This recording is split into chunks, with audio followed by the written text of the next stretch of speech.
Good morning, everyone. TC in the house. It is 6:03 a.m. on June 21st, 2018. Today's podcast, Driving on the Highways.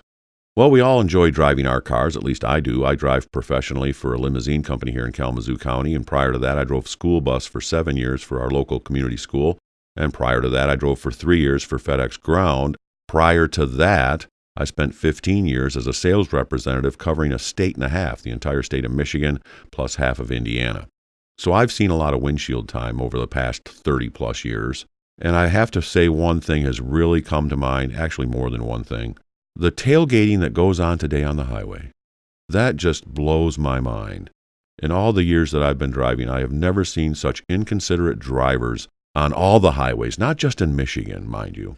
But let's face it, that's where I live, that's where I drive 99% of my time.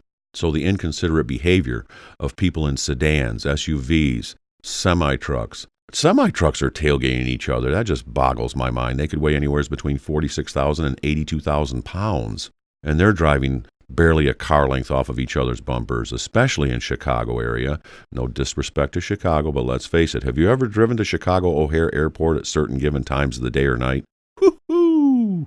Yeah, 55 mile per hour posted speed limit on the 294 going around Chicago to get to O'Hare Airport. If you're doing 55, you're going to get run over. But my point is this, the inconsiderate behavior. Why tailgate somebody less than a car length off of their bumper when they're tailgating the car in front of them because you're on their bumper, and they're tailgating the car in front of them because you get the point, right?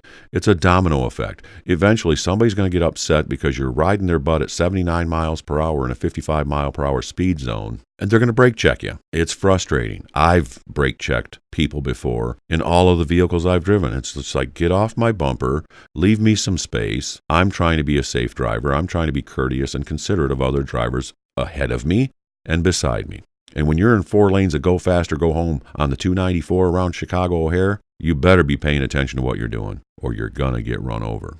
So my point is this. Leave a safe amount of space between you and the car in front of you. You know the rule. So just trust me, when you're less than a half a car length off the car's bumper in front of you, so leave that safe space between you and the car in front of you. If you can't leave some safe space between you and the car behind you, when you get the first available opportunity, just move out of their way. Use that little stick on the side of the steering column and signal your intentions and just move out of their way. And here's another key element. When you're driving in heavy traffic, and I'm talking Talladega Nights with Ricky Bobby, make sure your mirrors are set up to eliminate your blind spot. Just Google it, go to YouTube, enter in removal of blind spots, and you'll find a video to teach you how to do that. I was taught how to do it back in 1996 by a state trooper. Eliminate your blind spots. You won't have to turn your head to look over your shoulder. The only thing it might not really pick up when you eliminate your blind spots is a motorcycle. All right, so just be observant of what's coming up behind you. If you've ever listened to NASCAR races or watched the in-car cameras when they're doing Daytona or Talladega at 200 plus miles per hour for 3 hours, you'll actually see the driver looking up in that rearview mirror far more often than they're looking out the front. Okay, so set up your mirrors to eliminate those blind spots. Very important. Let's move on. Texting while driving, actually being on a telephone while driving, is illegal in some states. Texting and driving is the most idiotic thing I've ever witnessed in the last 4 years of my driving on the highways and the byways and the side streets and everywhere. You talk about distracted driving.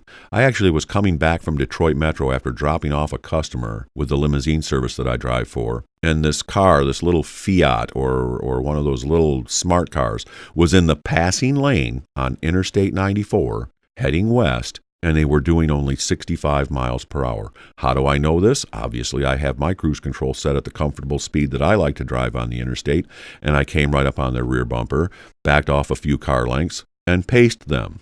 They were setting the pace, and that person was doing 65 miles per hour. And get this, while she's driving, they're holding their phone on the steering wheel in front of their line of vision, and it looked like an iPad, it was so huge, and texting while they're driving in the passing lane on Interstate I-94.